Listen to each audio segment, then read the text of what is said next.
Our faculty and staff believe in work, hard work, and they truly exhibit a spirit that is not afraid. War Eagle. Go crazy, Cadillac! Go crazy! I mean, who don't want to come to Auburn? Oh my God! Davis is going to run it all the way back! Auburn wins! We're about excellence and innovation. This is Auburn being Auburn. I believe in Auburn. War Eagle. And love it. Listen, we're a football school, but we're also an everything school.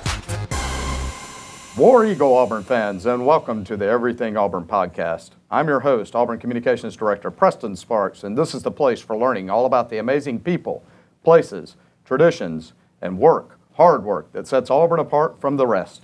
Seinfeld was a show about nothing, but this is a podcast about everything Auburn. With this segment, we're going to delve into the world of adaptive athletics at Auburn. We have with us Robb Taylor, the head coach of Auburn's wheelchair basketball team, who is here to speak with us about his team and how it is a part of Auburn Adapted Athletics, a collaboration between Auburn's Office of Accessibility and School of Kinesiology. Really appreciate you being here for the podcast, Coach. Hey, thanks for having me today. I'm excited to be here as well. So let's get things started off by having you talk a bit about the team, how it got its start, and how the current season's going. Yeah, sure thing. 2009 was the first year that we started our adaptive sports program here. We started with one student athlete and started with a wheelchair tennis team, and that grew into wheelchair basketball. Then over time, we saw that most of our athletes wanted to play basketball, not tennis. So we've had a competitive wheelchair basketball team for about 8 or 9 years now. Also in that time, we were able to bring tennis back. So we also have a wheelchair tennis team on top of basketball. And this year, we're adding for the first time a power wheelchair soccer team. So we've seen our adapted sports program kind of grow over the last number of years. But kind of our bread and butter is our wheelchair basketball team. So last year, our team finished number 4 in the nation. And this year, we've got a record of 10-4, getting ready to really hit it hard here in the spring semester. Beginning of February, we've got our last home tournament of the weekend, and then a couple other tournaments sprinkled in throughout there as well before our national tournament at the end of the year, which is up in Marshall, Minnesota. That is awesome. It's great to hear about that growth and just all the great things that are happening. So tell us how rare it is for college to have a team like this, a collegiate wheelchair basketball team. It's extremely rare. There's only 11 programs across the country that offer competitive wheelchair basketball. And the unique part is that Auburn and the SEC have 3 of those 11 programs. So it's us, Alabama, and the University of Missouri. Outside of that, it's a few other larger schools, Illinois in the Big Ten, Arizona in the former Pac-12 and wherever they're headed now. But then you see some other smaller schools, some D3 and D2 schools. So University of Wisconsin-Whitewater, Edinburgh University in near Erie, Pennsylvania. They've got programs as well. So it's spread all over the country, and it ranges from D1 schools all the way down to the D3 schools. Let's talk about these amazing athletes, just how impressive they are on and off the court. You talked about hard work early on, and I think our student athletes are the epitome of that. Just like Bruce Pearl's athletes go to class and then they go and do practice, our guys are the same way. They're up every morning for practice at 6 a.m. We practice Monday through Friday from 6 to about 8:30 in the morning. And then they shower up and they head off to class from there. Then they come back later in the afternoon and they've got lifting sessions, they've got study table, they've got film sessions, they've got shooting workouts. You name it, from a basketball standpoint, they do that. And then on top of it, they've got to find time for coursework as well. And we're proud of the fact that our GPA over the last 6 or 7 semesters has been just under a 3.5, which speaks volumes to what they do in the classroom as well. So they're not just hardworking student athletes on the court, but they really epitomize the student part of it by the work that they do off the court. Let's talk about how your team is part of Auburn Adapted Athletics, how that collaboration works. That's a great question, and that's usually where we get there's a lot of confusion. People see us and they're like, oh man, you guys are part of the athletic department. And then other people are like, oh, well, you guys must be a club sport, right? So we kind of fall in a weird bubble where we're not quite part of the athletic department. First off, we're not an NCAA recognized sport. So we're not part of the athletic department from that standpoint, but we're also just above a club sport because we go out and we recruit these student athletes from across the country. So we've got, a couple kids from Washington State, we've got a kid from California, and then we go all over, Minnesota, Ohio, Pennsylvania, down here in Alabama and Georgia, but we're kind of all over. So we go out and recruit student athletes from all over the country, but You're right. We're a collaboration between the Office of Accessibility and the School of Kinesiology. We're funded primarily through the Office of Accessibility, and then we've got a great relationship with different professors within the School of Kinesiology that they'll help us out with different studies, or they'll help us out supporting us with grad assistants to help fill out our staff. So you talk about everything Auburn. We're kind of everything Auburn because of where we're spread all throughout. But yeah, not quite part of the athletic department, but just above a club sport and just as competitive as any other team out there. Love that. Love that. Everything Auburn reference there. That's right. That's great. As I understand it, in addition to coaching the Auburn Wheelchair Basketball team, you also coach on the U.S. Paralympic men's team and recently led them to a 2022 World Championship gold medal in Dubai. Is that right? That is right. I've been fortunate enough to be part of the U.S. team for almost 2 decades now. So I was an assistant coach with the U.S. women's team from 2005 to 2008. Went to the Beijing Paralympics and won a gold medal with them in Beijing. Then in 2013 was named assistant coach with the U.S. men's team and was with them through the Tokyo Games. So went to Rio in 2016, won a gold medal with them. Nice. Went to Tokyo in the postponed 2020 Games, won a gold medal with them at that game. And then our head coach retired and I was able to get promoted to head coach. So been the head coach of the U.S. team since 2022. So it's only been 2 short years, but in those 2 short years, we've had 3 major tournaments. So we had America's Own Championship, that was in 2002 in Brazil. We won gold there and qualified for World Championship, which you mentioned, which was in Dubai, June or July of last year. And we won a gold medal there, which was the first time that we'd won a gold at World Championships in 20 years for the U.S. So very proud of that. And then November of last year was down in Santiago, Chile for the Pan America Games, which we won gold there and we qualified for Paris. So later this summer in September, I'll be heading to Paris for my 4th Paralympic game. And fingers crossed we can continue the gold medal winning and win at that point, which would be our 3rd consecutive gold medal for the U.S. men.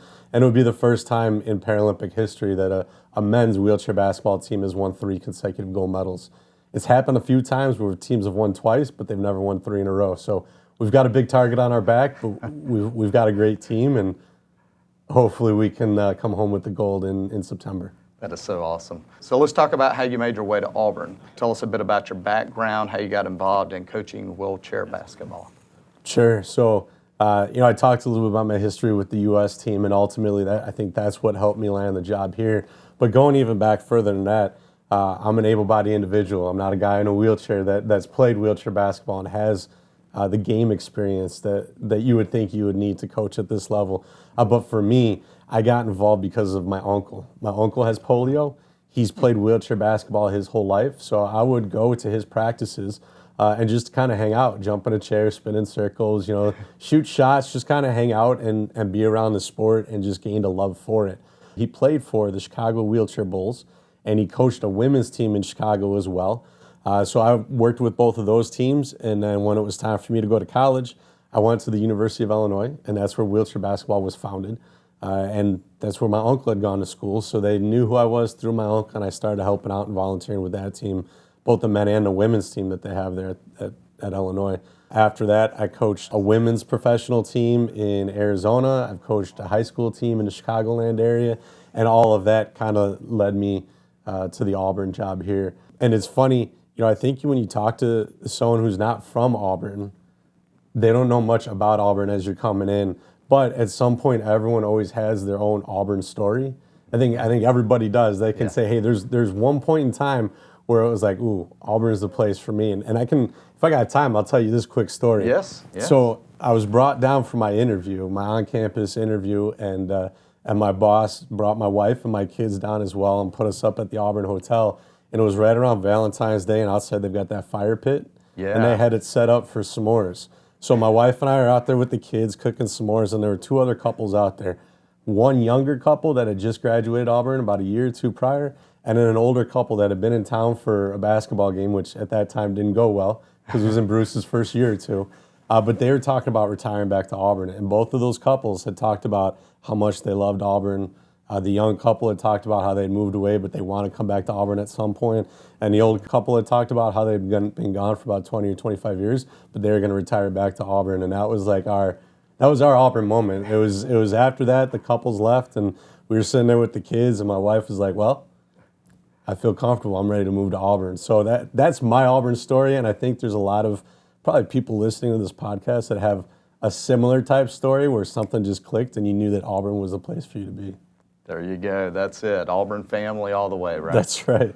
Well, let's dig down now into the details of how someone can attend a game, where they might go to find a season schedule, learn more about the team. I mean, first off, our season runs the same as the able-bodied team. So we'll start practice September, October, and then we run from October until March. Our schedule is different than what Coach Pearl and Coach Harris's schedule is like.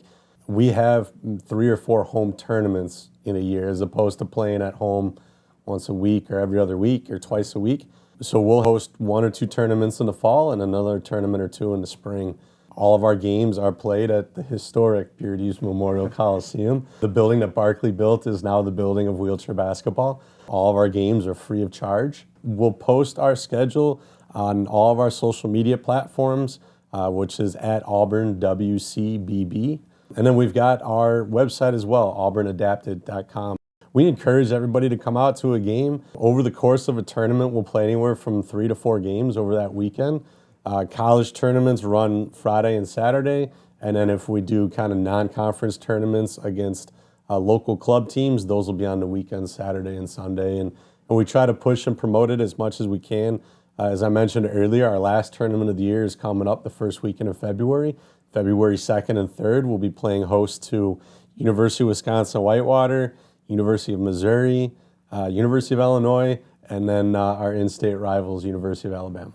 In addition to attending the games, are there other ways that fans can help support the team?